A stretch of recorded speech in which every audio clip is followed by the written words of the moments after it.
tadi ya yang diperkosa tadi seumpama istilahnya ketika mereka ada yang diam aja, ada yang ngeberontak. Nah ketika mereka diam aja nih, apakah mereka suka atau enggak, atau apakah mereka termasuk kayak ya udahlah gitu, mereka senang apa enggak dengan itu. Nah cara kita menangani hal-hal seperti itu gimana sih?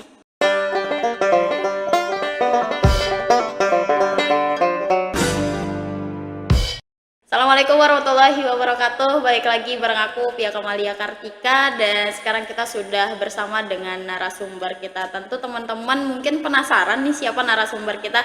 Langsung aja ya tanpa basa-basi lagi gitu. Kita kenalan dulu. Oke, selamat siang guys. Siang Pia.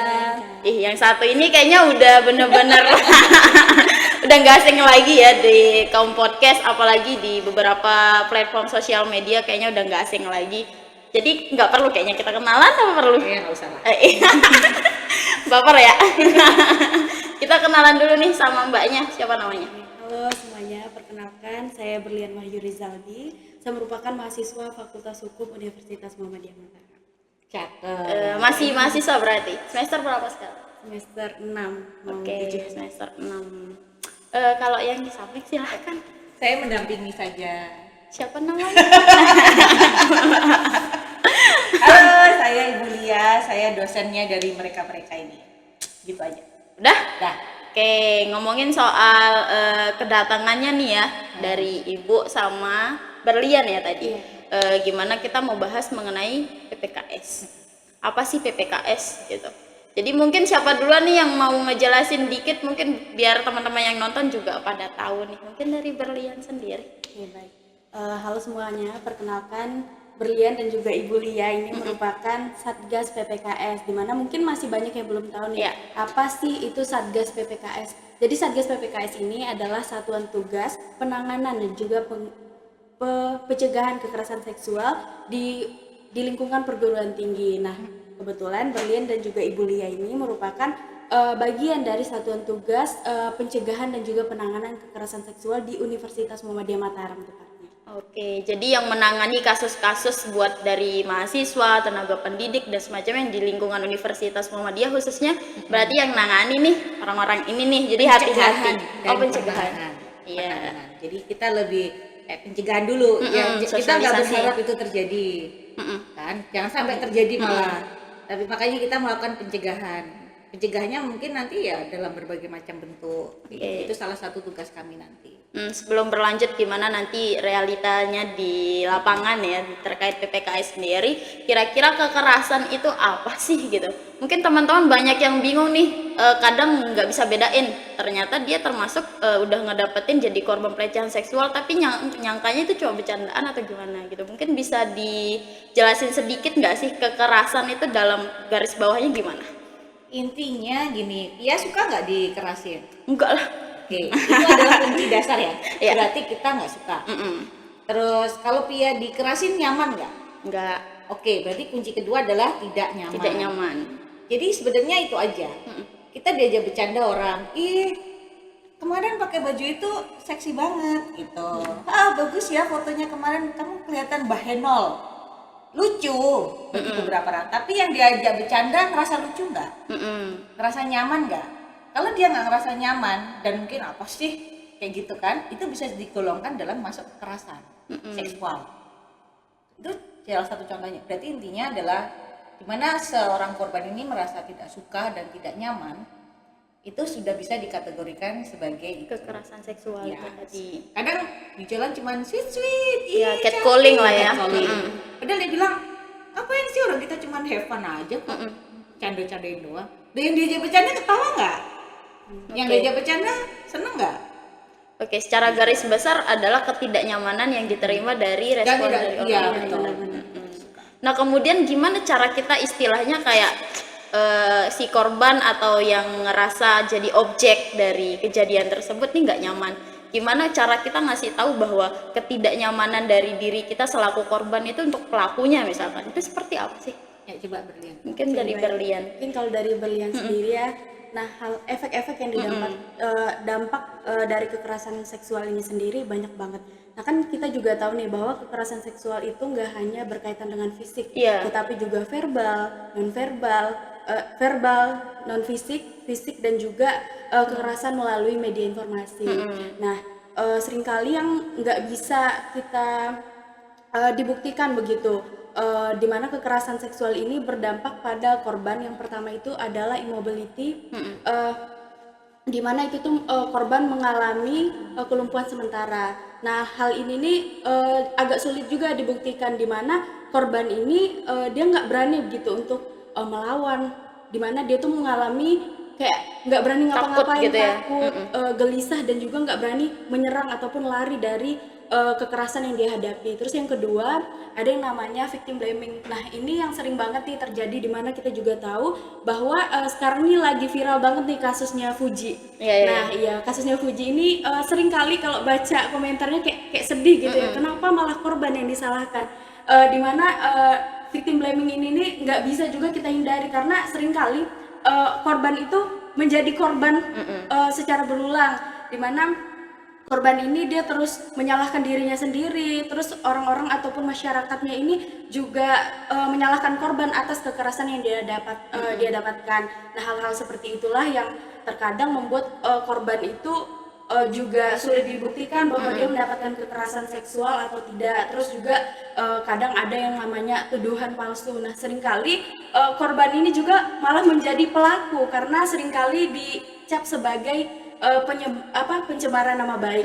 Nah hal tersebut membuat korban itu jadi trauma. Nah hal tersebutlah yang membuat kekerasan seksual ini agak sulit untuk dibuktikan, karena memang pertama para korban ini dia mengalami yang namanya kelumpuhan sementara. Kemudian korban juga sering mendapatkan victim blaming dan juga tuduhan palsu dari masyarakat ataupun orang-orang ya begitu. Jadi banyak sekali efeknya. Itu jadi kayak misalnya gini, ada salah satu korban, biasanya entah itu sekarang tuh korban tuh bukan tentu cewek, banyak cowok juga jadi korban pelecehan seksual. Kadang-kala itu suka begini, alah misalnya saya nanti setelah mau disensor atau enggak saya bilang diperkosa misalnya, saya diperkosa, kemudian ada yang namanya victim blaming. Ya, victim blaming gini, ya iyalah kamu aja dandanannya kayak gitu, bajumu aja seksi kayak gitu, pantesanlah kamu perkosa. Itu masuk dalam victim blaming. Jadi orang tuh nggak bisa membedakan mana itu ranah etika berpakaian sama mana ranah emang nggak sopan untuk memperkosa orang. Jadi itu dua yang berbeda. Kalau orang namanya cowok, misalnya cowok ataupun cewek lah, sekarang sudah gender udah ini, dia misalnya mau melakukan tindakan kekerasan seksual pada orang lain, itu kan bukan perihal masalah dia berpakaian. Orang pakaiannya masih ketutup cadar aja, kalau emang dia niat saya pasti diperkosa juga. Jadi ini dua ranah yang berbeda. Yang dimaksud dengan tonic immobility atau kelumpuhan sesaat, kadangkala ada beberapa orang tuh kalau dia disakiti itu bukan kelihatan marah, tapi malah kelihatan mukanya cengengesan, cengengesan, malu-malu, dibikinnya cie seneng ya gitu. Enggak, itu namanya tonic immobility. Dia tuh bingung merespon. Jadi jangan samakan, kok enggak kok dia tuh seneng kok, tak gitu, buktinya dia diam aja. Enggak, belum tentu gitu. Itu ada kelumpuhan sesaat. Itu faktornya juga karena sering terjadinya ya dia menjadi pelaku berulang kali. Korban maksudnya. Bisa jadi waktu kecil dia juga pernah begitu atau apa, saya nggak tahu. Tapi kadang respon tubuh orang tuh beda. Kayak ibaratnya kamu jatuh dari motor. Ada orang yang jatuh itu langsung bisa berdiri lagi kayak nggak ngerasa apa-apa. Tapi sejam kemudian baru dia ngerasa sakit. Ada yang langsung tahu oh iya sakit. Jadi hampir sama respon tubuh itu. Dia digituin gitu kayak dilecehkan atau apa, dia pasti cuma sekejap dia diam dulu gitu, tapi bukan berarti itu suka. Dia hanya ada lumpuh sesaat, respon tubuhnya itu tidak secara cepat, kecuali Spiderman mungkin langsung cepat gitu. Nah itu kan salah satu dari beberapa efek ya yang terjadi ketika terjadinya pelecehan seksual itu tadi. Salah satunya yang itu yang bisa menyebabkan juga akhirnya beberapa korban yang dia tidak berani untuk speak up. Karena takut disalahkan oleh masyarakat. Ya kamu sih kayak gitu bla bla bla. Atau bla bla bla, banyak lah masyarakat apalagi budaya kita ya, seperti ini ya. Sangat namanya, menjunjung norma kecowokan. Kecowokan apa sih namanya? Apa namanya? Apa ya? Patriarki. Patriarki. Tapi jangan salah, sekarang itu pernah nggak lihat kasus ini video call Ya, yang dia setelah diangkat ternyata yang di ujung sana dia nggak pakai baju Bajunya. apa-apa. Itu juga salah satu kekerasan seksual yang terjadi di media sosial. terjadi di dunia online. Jadi berbasis online. Ya. Ya, itu misalnya lagi kayak apa namanya? Itu korbannya bukan cuma cewek, Cowok juga juga. jadi korban. Justru pada saat si cowok dia nerima panggilan video call dan itu cewek yang misalnya, nah respon cowok yang dia entah itu terkejut, entah dia itu senang, itu divideokan sama dia, direkam, dan itu sebagai kayak apa namanya, dijadiin jaminan Acuan, jaminan, ancaman gitu ya. Nah, ngomongin soal tadi sempat disinggung sedikit ya dari Berlian sendiri dan Ibu Lia terkait bagaimana tadi dua efek tadi, salah satunya yang kelumpuhan sementara dan juga victim sama self blaming, nyalahin diri sendiri. Nah, seumpama ada contoh tadi ketika ada orang yang tadi ya, yang diperkosa tadi seumpama. Istilahnya ketika mereka ada yang diam aja, ada yang ngeberontak. Nah, ketika mereka diam aja nih, apakah mereka suka atau enggak, atau apakah mereka termasuk kayak ya udahlah gitu, mereka senang apa enggak dengan itu. Nah, cara kita menangani hal-hal seperti itu gimana sih untuk kejadian kayak tadi misalkan? Oke, baik. Jadi kalau untuk kejadian-kejadian seperti itu, kadang kita juga nggak bisa menyalahkan Iya. korban yang diam gitu, karena kalau korbannya itu diam, belum tentu dia itu suka. Suka. Sama suka. Tapi bisa jadi itu tadi kelumpuhan Tony Kim sementara. Iya, dia mengalami kelumpuhan sementara. Jadi korban tuh nggak bisa ngapa-ngapain, di mana dia nggak tahu harus gimana dan dia nggak berani ngelawan gitu. Nah, kalau dari Berlian sendiri, cara paling tepat nih buat menangani hal-hal kayak gitu supaya kita terhindar dari yang namanya kekerasan seksual. Pertama, kita itu harus memperbanyak literasi tentunya ya tentang kekerasan seksual. Bagaimana sih caranya menangani kekerasan seksual yang apabila kita hadapi nantinya, karena apalagi sebagai satgas nih Ibu ya, kita juga harus punya mental yang kuat gitu, karena seperti yang kita tahu bahwa kekerasan seksual ini adalah hal yang sensitif begitu ya Kak. Jadi kekerasan seksual ini cara-cara yang bisa kita lakukan, yang pertama kita itu juga harus berani speak up. Jadi kita itu harus berani melawan apapun, apalagi untuk kepentingan diri kita sendiri. Jadi kita harus mencintai diri kita sendiri. Nah, itu sih yang paling penting. Kita itu harus banget yang namanya cinta sama diri kita sendiri supaya orang lain tuh nggak bisa menyakiti kita.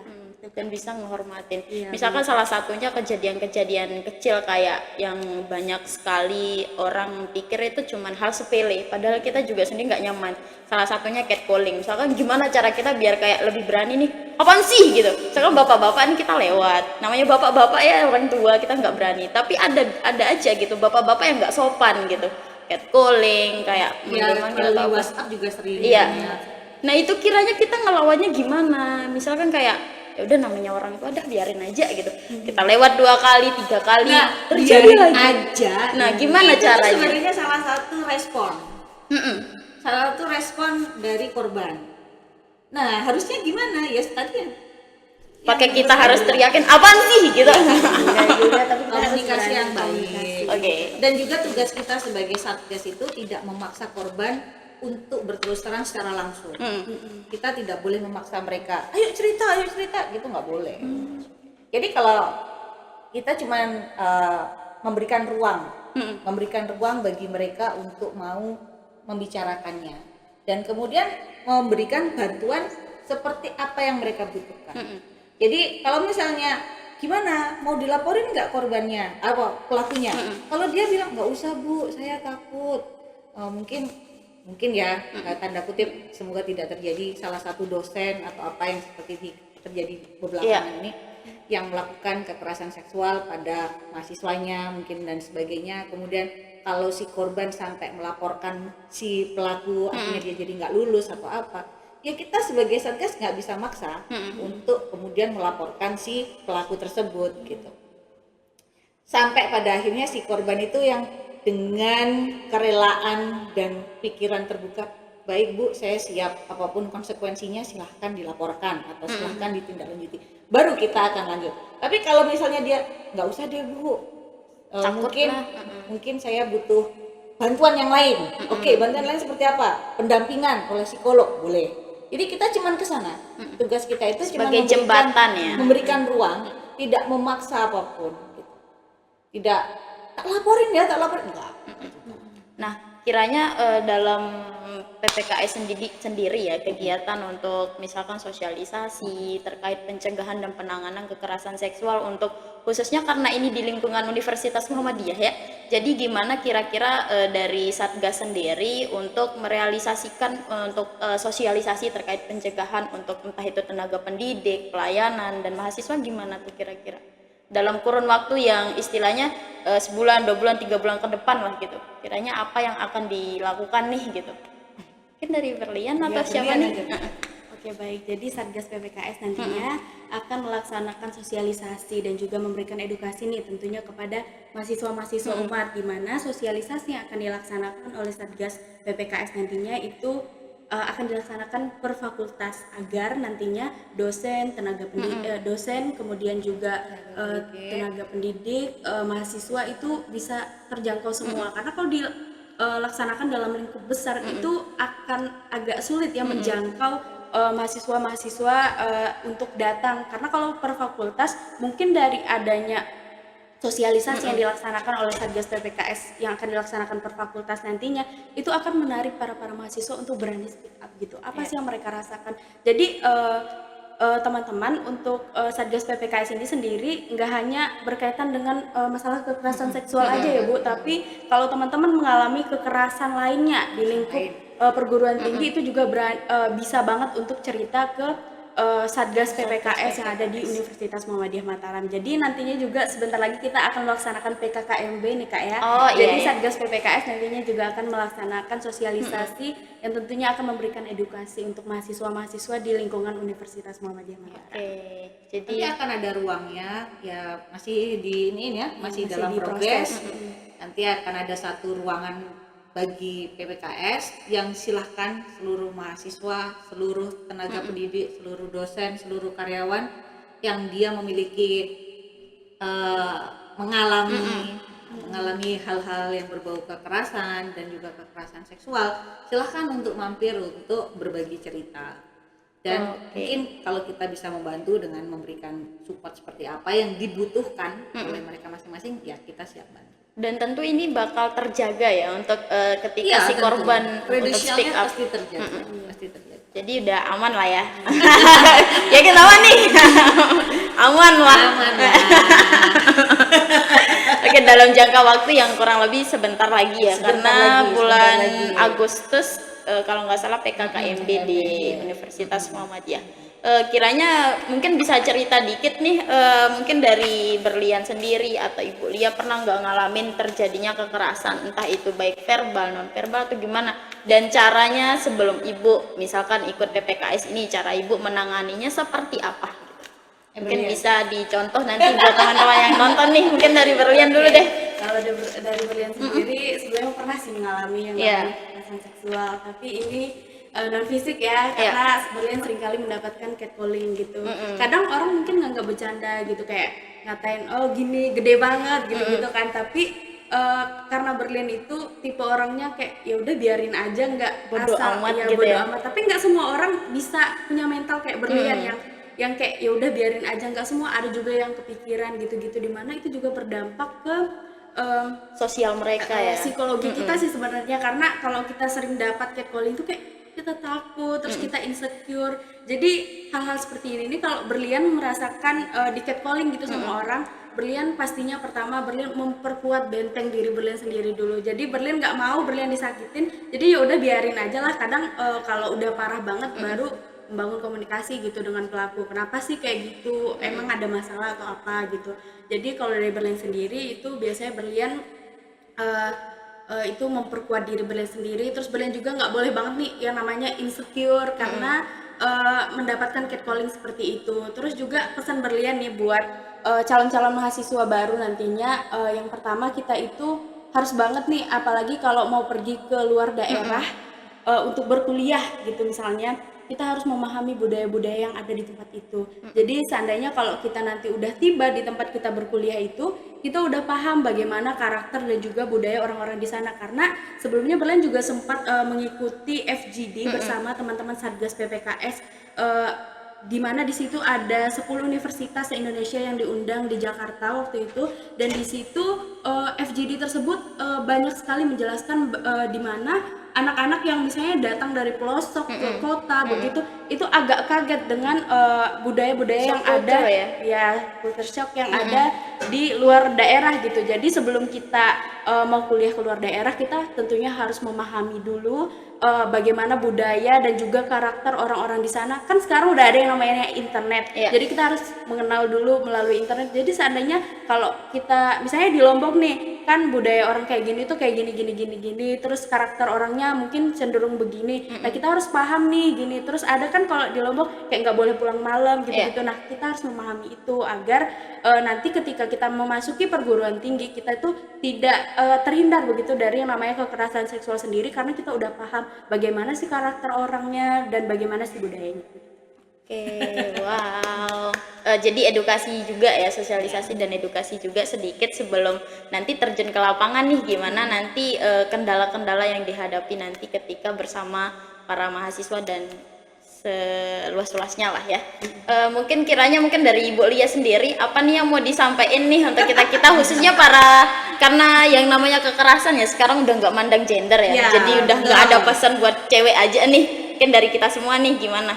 Jadi sekarang banyak banget ada juga kekerasan offline dan online. Kekerasan offline tuh ya langsung kayak gini, baik dengan omongan, baik dengan sentuhan, fisik maupun non fisik ya, secara offline. Dan kadangkala membuat si korban tidak berkutik, karena yang melakukan tuh pasti lebih berkuasa, lebih di atas dia. Ini yang menjadi poin penting. Membuat mereka akhirnya tidak berani bicara karena ada kuasa di sana. Nah, kalau kekerasan online itu sekarang udah banyak sekali macam-macamnya. Kekerasan gender berbasis online, mulai dari cyberbullying, mulai dari love grooming. Love grooming itu adalah memupuk cinta lewat media sosial, memupuk kepercayaan, udah cinta banget, terus tiba-tiba dia diajakin keluar kencan sekali, motornya dicuri, dia diperkosa. Banyak kan? Itu namanya love grooming. Ya, dan itu sering banget. Awal mulanya pasti chatting dulu lewat media sosial atau apa. Wes, cinta mati lah, bla bla bla, berbulan-bulan chattingan, pupuk kepercayaannya. Di hari hanya jajak kencan keluar, udah selesai semua. Termasuk love bombing berarti ya. Dan itu salah satu bentuk cyberbullying, di mana orang-orang itu dibully melalui dunia cyber. Dan jangan salah ya, itu korbannya bahkan sampai ada yang bunuh diri, ada yang sama macam-macam. Karena kita nggak tahu kondisi psikologis masing orang. Bagi saya adalah, bagi kalian semuanya, bentengi diri dulu, jangan gampang baper. Jika menghadapi situasi seperti itu, kita harus bisa berpikir cepat dan mencari strategi. Contoh, jika misalnya kita digituin, dilecehkan oleh orang yang berkuasa, itu bos kita atau apa, kita tidak mau dipecat, nggak mau langsung nonjok juga kan, langsung dipecat. Kita harus pintar untuk berkilah atau cari celah. Misalnya kayak, tunggu Pak, tuh ada bakul bakso cilat, boleh nggak mampir dulu sebentar ya, misalnya digayangi gitu. Pak, boleh nggak kita mampir dulu sebentar? Langsung. Terus misalnya lagi apa lagi? Aduh Pak, ada ular. Ada ular.